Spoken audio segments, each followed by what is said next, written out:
પિતાનું સપનું કે દીકરો મારો ભવિષ્યની અંદર ખૂબ સારો બિઝનેસમેન અને કોર્પોરેટ જગતમાં આગળ વધે.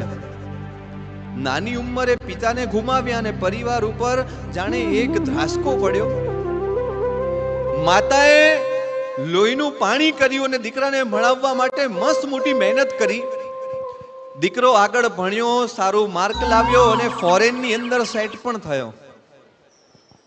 ફોરેનની અંદર સેટ થયો ને મનગમતી વ્યક્તિ સાથે એના લગ્ન પણ થયા. સમય ફટાફટ વીતતો જાય છે. મુંબઈની અંદર સુંદર મજાનો એપાર્ટમેન્ટ લેવાયો.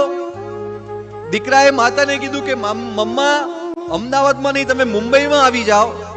મોટો અપાર્ટમેન્ટ છે, નોકર છે, મારી સરસ ડોલરમાં સેલેરી છે, તમે બિલકુલ ચિંતા ન કરતા. હું મુંબઈ ઇન્ડિયામાં નહીં હોઉં, પણ મારા માટે કામ કરનારા, તને પ્રેમ કરનારા ઘણા બધા લોકો છે ને મુંબઈમાં તારી જોડે હશે. દીકરો 35-36 વર્ષનો છે. એક કોર્પોરેટ મીટિંગ માટે અચાનક આમ 24 કલાકની અંદર નક્કી થયું ફોરેનથી મુંબઈ આવવાનું છે. અને જેવું 24-48 કલાકમાં નક્કી થયું ને, તરત દીકરાએ સામાન પેક કર્યો, ટિકિટ આવી ગઈ, મુંબઈ પહોંચ્યો અને મુંબઈ પહોંચીને એરપોર્ટ થી તરત પોતાના ઘરે.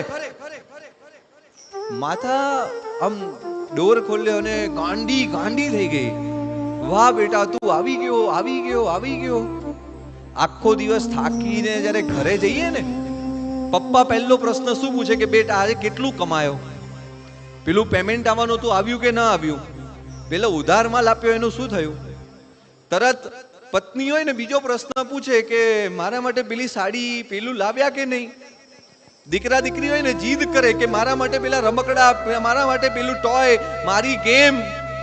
એક માતા એવું હોય, ગમે તેટલા તમે મોટા થઈ જાવ ને, થાકીને જ્યારે ઓફિસના થાક લઈને ઘરે પહોંચો ને, કદાચ આખા દિવસનો ગુસ્સો પણ છે ને આપણે મમ્મી પર ઉતારી દઈએ અને મમ્મી પ્રેમથી રસોડામાં જાય, પાણીનો ગ્લાસ લાવે, ખભા પરથી બેગ લે અને બહુ હળવા શબ્દોમાં પૂછે, બેટા તે આજે આખા દિવસમાં બરાબર ખાધું તો હતું કે નહીં?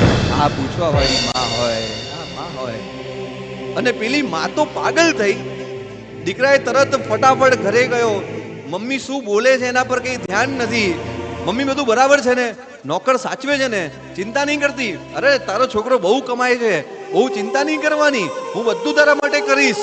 અને એમ બોલતા બોલતા ફટાફટ ફ્રેશ થયો, કપડાં ચેન્જ કર્યા, પોતાની મર્સિડીઝ ગાડી નીચે રેડી હતી એમાં બેઠો અને મીટિંગ માટે નીકળ્યો. નીકળતી વખતે મમ્મી એક ફોન કર્યો કે બેટા કાલે મારો જન્મદિવસ છે, તું રોકાઈશ ને ત્યાં સુધી? એટલે દીકરો એટલું બોલ્યો કે મમ્મી હજી કઈ નક્કી ન કહેવાય, મીટિંગનો શું રિઝલ્ટ આવે ને એના પરથી નક્કી થાય. અને ઘરેથી નીકળતી વખતે એને એક નોકરને ખાનગીમાં બોલાવ્યો અને કીધું કે લે આ 5000 રાખ, કાલે મમ્મીનો બર્થડે છે, કદાચ છે ને રાત્રે હું નીકળી જઈશ, સાંજે મીટિંગ પતાવીને નીકળી જઈશ. આવતીકાલે છે ને તું સરસ મજાના બુકે ફ્લાવર્સ લેજે અને છે ને મમ્મીને તું ગિફ્ટ આપી દેજે ને મારા તરફથી, બહુ મારી વાલી મમ્મી છે. હા, પેલો કે જી સેટ, થઈ જશે. દીકરો બિઝનેસમેન દીકરો પોતાની મીટિંગ માટે નીકળ્યો. મુંબઈના એ ટ્રાફિક અને દર 4 રસ્તા ઉપર ટ્રાફિકમાં અટવાય ગાડી. અચાનક એક ટ્રાફિકમાં ઉભો છે ને એક દીકરો આવ્યો, નાનકડો 10 વર્ષનો દીકરો, અને ટક કરતું નોક કર્યું અને પેલા એ દીકરાનું મગજ ગયું કે આ શું, કોણ ખખડાવે છે? અને ધીમે કરીને ગ્લાસ નીચે કર્યો. એક 10 વર્ષનો દીકરો, માસૂમ દીકરો, અને એને રડમસ અવાજે કીધું કે સર એક બુક ले लो ना, कोई एक बुक ले लो ना. अरे नहीं पढ़ना मुझे, मेरे पास टाइम नहीं है, मैं मोबाइल नहीं देखता, बुक नहीं देखता. क्या बुक? सर एक ले लो ना बुक, एक ही तो बात है, एक ही, मेरे को सिर्फ 50 रुपये चाहिए, ये 2 किताब रख लो, लेकिन मेरे को 50 रुपये दे दो ना. અને એનાથી છૂટવા માટે પેલા 50 રૂપિયા આપ્યા, બુક લીધી. પેલો દીકરો જેના હાથમાં ઘણી બધી ચોપડીઓ હતી એને એના જગ્યા પર ફેંકી 50 રૂપિયા લઈને એક ફ્લાવર શોપમાં ગયો. આ હજી તો ઘટના બને ત્યાં ગાડી આગળ વધી, પાછળથી દ્રશ્ય જોયું અને પેલા ડ્રાઈવરને કીધું કે ભાઈ 2 મિનિટ સ્ટોપ કરને સાઈડમાં. સાઈડમાં સ્ટોપ કરી. પેલો બિઝનેસમેન દીકરો ઉતર્યો અને જોયું કે આ 50 રૂપિયા લઈને ફ્લાવર શોપમાં આ 10 વર્ષનો ટેણિયો કેમ જાય. અને જ્યારે બહાર આવ્યો અને જોયું ને, પેલો છોકરો પગમાં ચંપલ નહીં, ધૂળ ધૂળ વાળા પગ, મેલા કપડા, અને જેવું 50 રૂપિયા મળ્યા ફ્લાવર શોપમાં ગયો, ફટાફટ રૂપિયા લીધા અને રૂપિયા લઈને ફ્લાવર લીધા અને ફ્લાવર લઈને ભાગતો ભાગતો ભાગતો ગલી ગલીમાંથી પસાર થતો થતો ક્યાંક જતો હતો.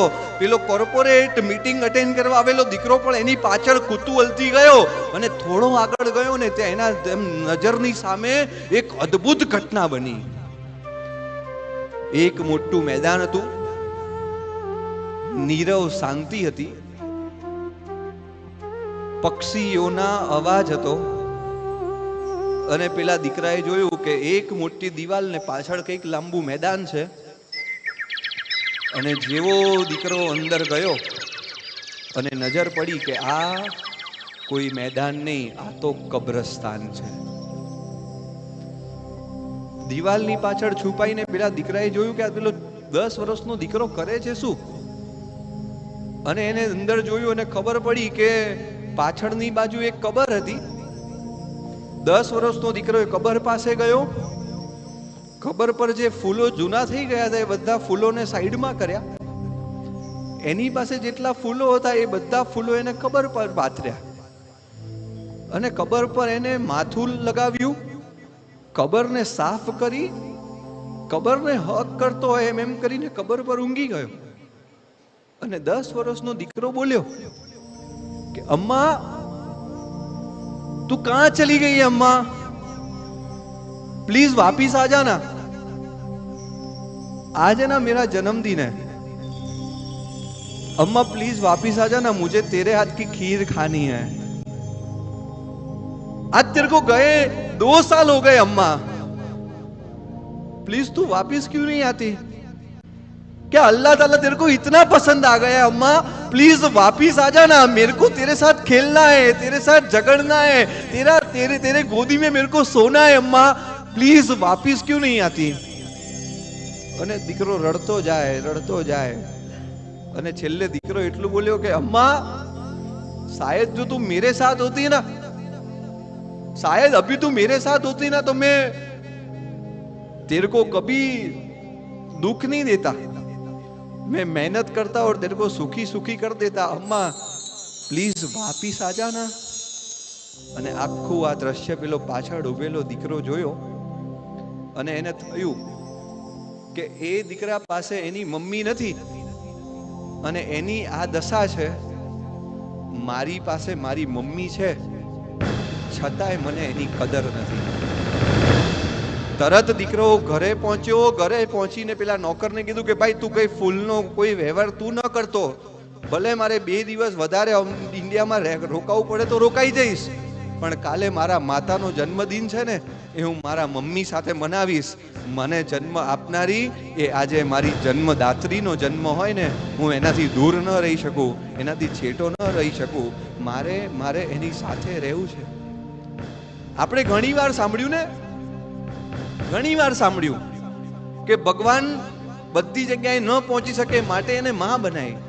भगवान हर जगह नहीं पहुंच सकता इसलिए उसने माँ का सर्जन किया. ऐसा नहीं कि माँ को बनाकर खुदा ने जश्न मनाया, ऐसा नहीं कि माँ को बनाकर खुदा ने जश्न मनाया. सच बताऊं वो बहुत पछताया, वो खुद मायूस हुआ.